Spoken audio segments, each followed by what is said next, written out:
세계적인 농구 선수로 그 농구 황제라는 별명을 가지고 있던 마이클 조단을 다들 아시지요? 이 마이클 조단은 농구 역사상 최고의 선수라고 불리고 있습니다. 얼마 전에 이 마이클 조단이 실제로 시합에서 착용을 했고 또 본인의 사인이 들어있는 그 농구화가 경매에 나와서 낙찰이 되었습니다. 얼마에 낙찰이 되었을까요? 무려 56만 달러에 낙찰이 되었는데요. 우리나라 돈으로 환산하면 거의 뭐 7억 가까이 되는 돈입니다. 신발 하나가 7억이라니 굉장히 엄청난 그 가격이죠. 이것이 사실 그냥 농구화였으면 뭐 아무리 잘 만들고 튼튼하고 비싼 농구화라고 해봤자 50만 원 정도를 넘기가 어려웠을 것입니다. 게다가 이 신발은 굉장히 오래된 중고 신발이잖아요. 누가 신던 신발이고 또 이제는 거의 뭐 신기도 어려운 그런 신발인데 이 신발이 7억이 넘어 7억 가까이 되는 그런 가격에 팔렸다니 굉장히 놀라운 일이죠. 사실 이 7억은 이 신발의 가치가 아닙니다. 마이클 조던의 가치가 그만큼 높으니까 사람들이 그가 신었던 신발이 7억 원이라는 그런 고가에도 팔리게 되는 것을 이해하는 것이죠. 사람들은 이 결과를 보면서 와, 그 신발이 얼마나 대단한 신발이길래 7억에 팔렸을까?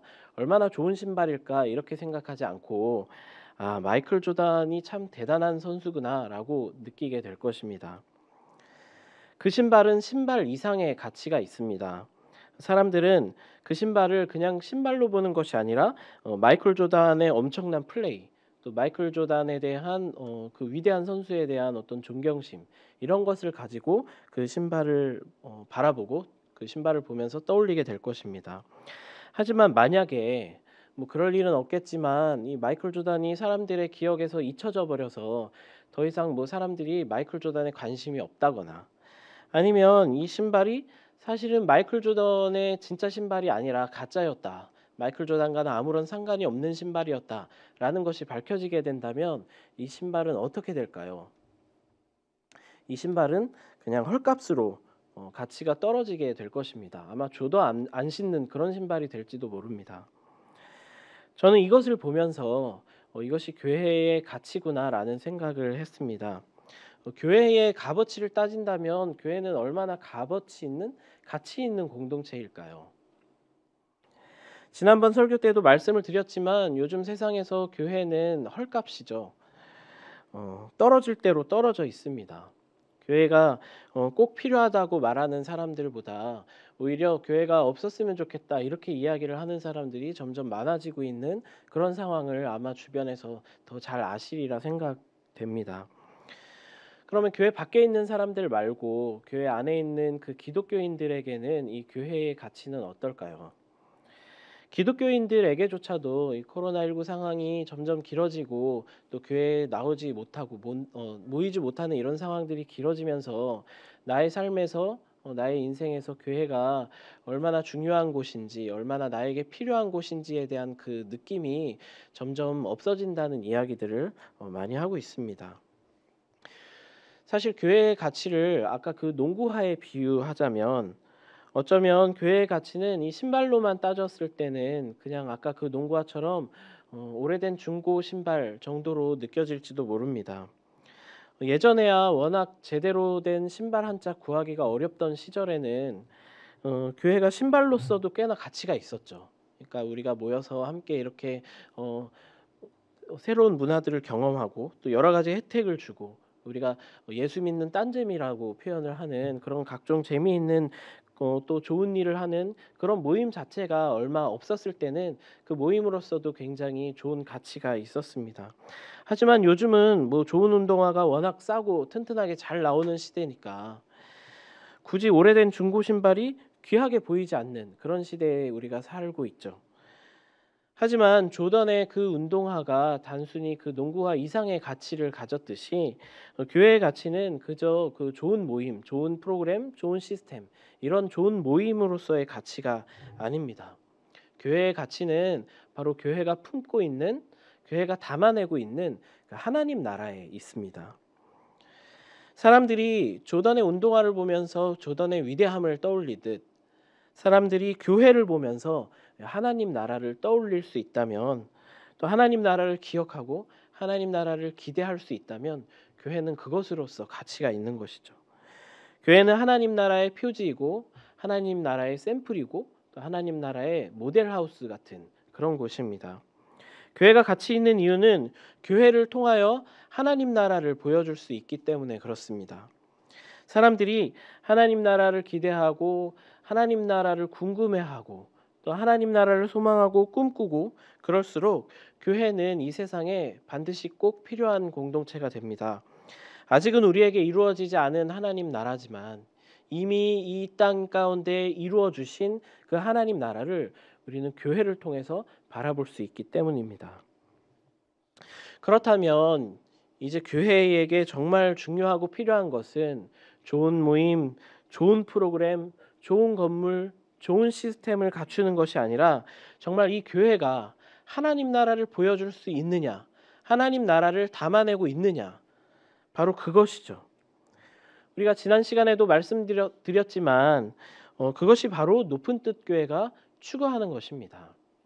높은 뜻 교회는 그냥 뭐 뜻이 높은 것이 아니라고 말씀을 드렸죠. 바로 영어로 가스윌, 바로 하나님의 뜻, 하나님의 뜻이 이 땅 가운데 이루어지는 그 하나님의 나라가 바로 높은 뜻입니다. 그렇다면 하나님 나라는 무엇입니까? 성경에서는 하나님 나라에 대해서 뭐라고 이야기하고 있을까요? 이 하나님 나라는 성경에서 가장 중요한 주제 중에 하나입니다. 그래서 성경에서는 하나님 나라에 대해서 굉장히 많은 이야기들을 하고 있는데요. 그 중에서도 선지자 이사야는 이 하나님 나라에 대한 굉장히 중요하고 선명한 많은 그림들을 우리에게 제시한 선지자입니다. 여러 가지 그림들로 하나님 나라에 대해서 우리에게 알려주었는데 이 이사야가 말하는 하나님 나라는 어떤 곳인지 오늘 우리가 읽은 이 본문에서 굉장히 잘 표현되어 있습니다. 우리가 한번 머릿속으로 상상을 한번 이렇게 떠올려 보면서 이야기를 들어보실까요?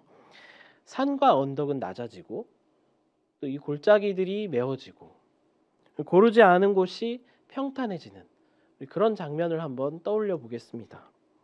여호와의 영광이 나타나면 모든 육체가 그것을 볼 것이다. 이것이 이사야가 외치는 이사야의 하나님 나라의 선포입니다. 어떤 의미가 있을까요? 이 말씀은 또 다른 하나님 나라에 대한 선포와 함께 읽을 때 그 의미가 좀 더 분명해질 수 있습니다. 하나님 나라에 대해서 신구약을 관통하는 대표적인 이미지라고 하면은 바로 희년을 떠올릴 수가 있습니다. 희년은 무엇을 말하고 있는 것일까요? 우리가 핵심 부분만 말하자면 단순하게 각자가 소유한 땅을 다시 원래대로 원래의 땅 배분한 대로 다시 배분하고 또 종들이 있다면 그 종들을 다시 놓아주고 빚진 자가 있다면 그 빚을 면제해주는 그런 것이 바로 희년입니다.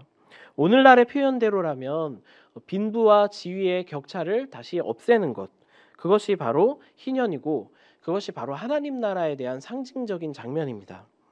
앞서 이사야의 선포와 이 두 그림을 같이 나란히 놓고 보면 뭔가 좀 더 선명해지는 것이 있죠. 신약에 나타난 하나님 나라의 이미지들은 어떨까요? 조금 더 과격해집니다. 예수님께서 성육신 하실 때 예수님을 잉태했던 마리아가 예수님을 잉태하면서 불렀던 마리아의 노래, 마리아의 찬가 이 선포한 것이 있습니다. 권세 있는 자를 그 위에서 내리치셨으며 비천한 자를 높이셨고 줄이는 자를 좋은 것으로 배불리셨으며 부자는 빈손으로 보내셨도다. 이것은 단순히 마리아의 노래뿐만이 아니라 예수님께서 직접 하나님 나라를 선포하시면서 하신 말씀을 보아도 더욱 그렇습니다. 오늘 우리가 읽은 본문 말씀에도 나와 있죠. 너희 가난한 자는 복이 있나니 하나님의 나라가 너희 것이며 지금 줄인 자는 복이 있나니 너희가 배부름을 얻을 것이며 지금 우는 자는 복이 있나니 너희가 웃을 것이며 지나가서 그러나 화 있을진저 너희 부요한 자여 너희는 너희의 위로를 이미 받았도다. 화 있을진저 너희 지금 배부른 자여 너희는 줄이리로다. 화 있을진저 너희 지금 웃는 자여 너희가 애통하며 울리로다. 이것은 단순히 빈부와 지위의 격차를 없애고 아까 이사야의 선포처럼 그냥 이렇게 평탄하고 나란히 하는 것뿐만이 아니라 아예 예수님의 선포는 빈부와 지위를 반대로 뒤집어 버리는 것을 이야기하고 있습니다. 높은 자는 되려 낮아지고 낮은 자는 높아지고 이것이 하나님의 나라라고 이야기를 하고 있는 거죠. 우리가 하나님 나라에 대해서 많이 이야기를 하면서도 그것이 얼마나 어마무시하고 그것이 얼마나 과격한 것인지에 대해서 우리가 잘 모르는 경우가 많이 있는 것 같습니다. 잠깐 한 가지 먼저 질문을 드리겠습니다. 성도님들께서는 높은 뜻 교회라고 하면 어떤 것들이 떠오르시나요? 제가 대답을 들을 수가 없으니까 각자 이렇게 생각하고 한번 떠올려 보셨으면 좋겠습니다. 제가 검색을 해보고 뭐 다른 사람들에게 물어봤더니 주로 높은 뜻 교회라고 하면 담임 목사의 뭐 재신임 제도, 안식년과 65세 정년, 또 직분자들의 65세 정년이라든가 또 6년 단임제, 또 당회와 재직회의 분리, 원로제도 폐지, 교회 분립 이런 것들을 많이 이제 떠올리시더라고요. 이것이 바로 높은 뜻 교회들이 가지고 있는 대표적인 이미지들입니다. 그런데 사실 높은 뜻의 본질은 이런 어떤 제도적인 것이 아니라 여러 가지 제도들이 추구하는 이 높은 뜻 정신에 있습니다. 무엇을 추구하기 위해 만들어진 제도인지를 알아야 우리가 그 제도에 같이 마음을 모으고 또 그 제도보다 더 이 높은 뜻 정신을 잘 구현해낼 수는 없는지 우리가 함께 더 고민하고 보완하고 개선해 나갈 수가 있겠죠. 이 높은 뜻 교회는 한마디로 하나님이 주인 되시는 교회입니다. 다시 표현하면 하나님께서 다스리시는 교회입니다. 하나님께서 다스리시는 나라를 우리가 하나님 나라라고 부르잖아요. 그러니까 하나님 나라를 품은 교회라면 당연히 하나님께서 다스리시는 교회가 맞죠. 그래서 그 높은 뜻 정신에서는 희년 정신에 대해서 말하고 있고 또 민주적인 교회를 말하고 있습니다. 왜 그럴까요? 아까 하나님 나라는 빈부와 지위의 격차가 없어지는 나라라고 이야기를 했잖아요. 혹은 뒤집혀지는 나라라고 했잖아요. 그러니까 하나님 나라를 실현하기 위한 이 교회는 당연히 희년 정신을 말하는 것이고 민주적인 교회를 말하는 것입니다. 뭐 이런 게 다 복잡하시다면 쉽게 말해서 높은 뜻 교회는 빈부나 지위의 격차가 없는 공동체를 만들기 위해서 몸부림치는 교회다 이렇게 이야기할 수 있습니다. 왜냐하면 그것이 하나님 나라니까요. 그것이 바로 높은 뜻이죠. 우리는 하나님 나라를 꿈꾸고 하나님 나라가 이 땅 가운데 이루어지게 해달라는 그 뜻을 가지고 시작한 교회니까요. 우리가 살아가고 있는 이 땅은 여전히 부자와 가난한 자가 있고 또 직업이나 학벌 등등의 여러 가지 이름은 달리했지만 보이지 않는 신분의 높고 낮음이 있고 또 때로는 남자와 여자, 나이의 많고 적음이 또 다른 지위나 권력이 되고 있는 그런 세상에서 살아가고 있습니다. 그 가운데 교회가 하나님 나라를 보여주려면 어떻게 해야 할까요? 어떻게 하나님 나라를 보여줄 수가 있을까요? 교회 안에서라도 지위의 고하나 강자나 약자 또 빈부나 가불이 없다면 그것이 뒤집혀 버린다면 하나님 나라가 이런 곳이구나. 하나님 나라는 이렇게 임하는 것이구나.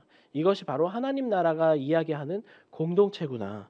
이 세상이 그것을 보면서 하나님 나라를 바라볼 수 있지 않겠습니까?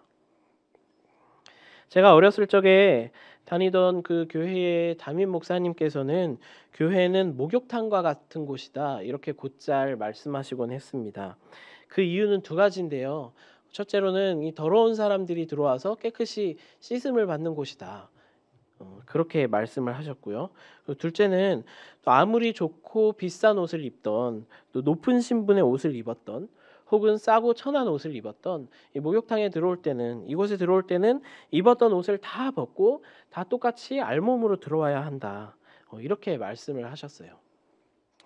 그런데 교회가 그렇게 다 벗고 알몸으로 들어오지 못하고 여전히 그 밖에서 입었던 빈부나 지위 고하나 힘 있는 자와 약한 자들이 교회 안에서도 그 옷을 그대로 입고 그대로 들어오는 곳이 된다면 혹은 교회 밖에서의 옷은 다 벗고 들어오지만 교회 안에서 또 새로운 옷을 나눠줘서 또 그런 것 새로운 옷을 걸쳐 입고 예를 들면 뭐 직분이라든지 신앙의 연수라든지 친분이나 인맥으로 또 높은 산이 생기고 골짜기가 생긴다면 그 교회는 하나님 나라의 모델하우스인가요? 아니면 세상의 모델하우스가 될까요? 그러니까 세상 사람들이 더 이상 교회의 매력을 느끼지 못하는 것입니다. 왜냐하면 세상의 모델하우스가 되어버렸으니까요. 세상의 조직과 별다를 게 없으니까요. 더 이상 하나님 나라를 보여주지를 못하니까요. 반대로 세상이 교회에 강하게 매력을 느꼈을 때는 언제일까요? 우리가 흔히 말하는 초대교회가 있잖아요. 이 초대교회는 어떤 공동체입니까?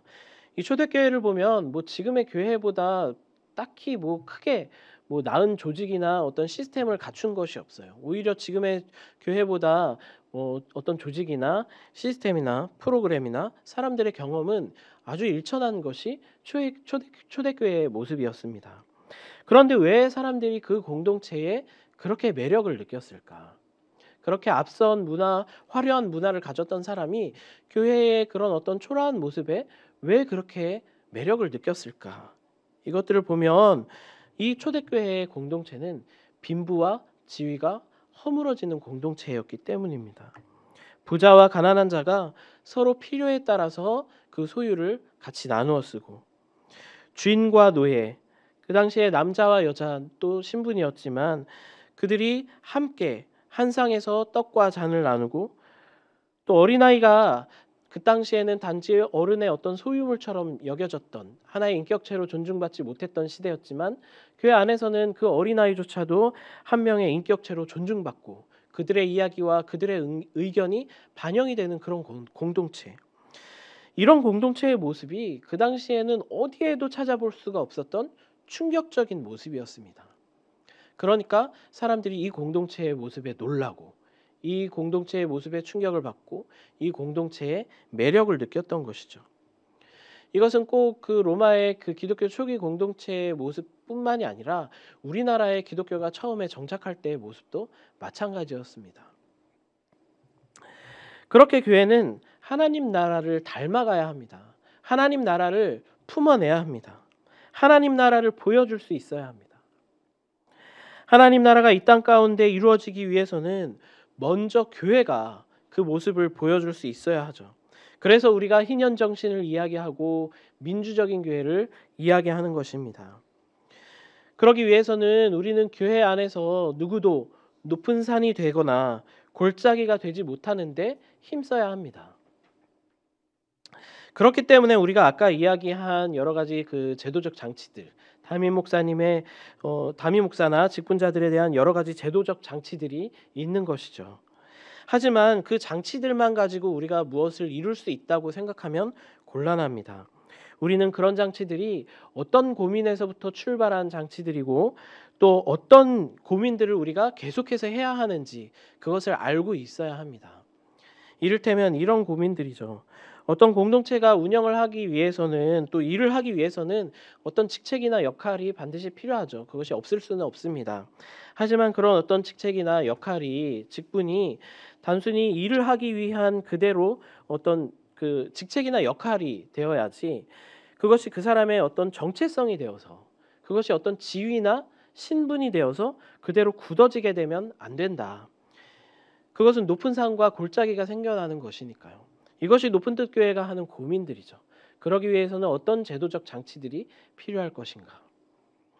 또 공동체의 크고 작은 일들을 결정하는 데 있어서 어떤 특정 계층이나 특정 영역의 의견만 반영되지 않도록 하는 것이 어떻게 할 수 있을까? 남자나 여자, 또 윗세대나 아랫세대, 또 오래된 사람들과 또 얼마 되지 않은 사람들의 입장들이 그런 의견들이 얼마나 고르게 충분하게 소통되고 반영되고 같은 힘을 갖도록 만들기 위해서는 무엇이 필요한가? 이것들을 또 우리가 함께 고민해 나가는 것이죠. 또 공동체의 여러 가지 정보들이나 의사 결정의 과정들이 그냥 뭐 잘 알고 있는 한두 사람이 독점적으로 밀실에서 그렇게 다루어지고 처리되는 것이 아니라 공개적인 자리에서 투명하게 모든 정보들이 공개가 되고 또 공적으로 인정받은 그런 어떤 공적인 절차에 의해서 그런 모든 결정 과정이 이루어지도록 하기 위해서 어떤 노력들이 필요한 것인가. 이것이 높은 뜻 교회가 우리 교회가 함께 이제까지 몸부림쳐 왔던 모든 고민들이고, 그것을 위해서 모든 성도님들이 힘을 내어서 불편하지만 여러 가지로 희생해 왔던 그런 고민들이고, 그리고 앞으로 더 계속 고민해 나가야 할 많은 고민들입니다. 우리가 지금 가지고 있는 이 높은 뜻 교회의 정관들은 이런 고민에 대한 지금 현재 우리의 대답들인 것이죠. 아직 부족합니다. 계속해서 고민해야 하고, 계속해서 보완하고, 계속해서 더 나아가야 합니다. 또 높은 뜻 교회들이 계속해서 분립을 하는 이유도 마찬가지죠. 아무래도 교회의 규모가 커지다 보면 일의 규모도 커지게 되고, 또 공동체라고 불리기보다는 이 조직의 느낌이 커질 수밖에 없죠.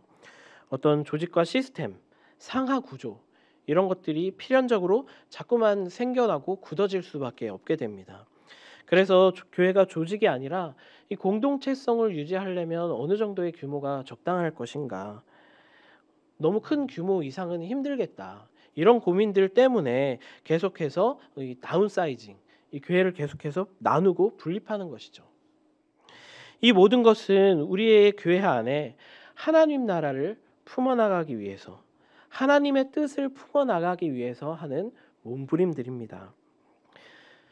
교회를 효과적으로 잘 운영하기 위해서, 또 효율적인 조직과 시스템을 갖추기 위해서 이런 목적을 가지고 하는 고민들이 아니죠. 오히려 이런 제도들이 조직을 효과적으로 운영하거나 효율적으로 시스템을 갖추는 데는 좀 불편하거나 또 비효율적일 수 있습니다. 하지만 우리의 싸움은 얼마나 교회를 효율적으로 운영하는가에 있지 않기 때문입니다. 그것이 아니라 얼마나 우리가 하나님 나라를 담아내는가, 얼마나 하나님 나라의 모습을 보여줄 수 있는가, 그것이 우리가 싸워야 할 싸움입니다. 제가 서두에 마이클 조던의 농구화 이야기를 했습니다. 그 신발이 튼튼하고 좋은 농구화여서가 아니라 바로 조던이 신었기 때문에 가치가 있는 농구화다, 이런 이야기를 했죠. 성경에는 이 비유를 조금 더 고급진 비유로 표현을 하고 있습니다. 고린도후서 4장에 보면 바울은 우리를 보배를 담은 질그릇이라고 표현합니다. 이 질그릇 자체는 귀한 그릇이 아니지만, 그릇으로서 가치는 볼품 없을 수 있지만 보배를 담고 있다는 것이 그 질그릇의 가치고 능력이다, 이렇게 이야기합니다. 그러니까 우리의 싸움은 더 멋지고 가치 있는 귀한 그릇을 만들매 있는 것이 아니라 보배를 담았는가에 있다는 것이죠. 오늘날 세상이 더 이상 교회의 매력을 느끼지 못하고, 심지어 교회를 걱정하고 있는 이 시대에, 심지어 기독교인들마저 교회가 나에게 어떤 가치가 있는 곳인지 묻는 이 시대에 우리 교회가 할 일은 무엇일까요? 다시 한번 사람들이 반할 만한 멋지고 가치 있는 화려한 그릇을 만드는 일일까요? 교회가 귀한 이유는, 교회가 오늘날 반드시 필요한 이유는 단 한 가지밖에 없습니다.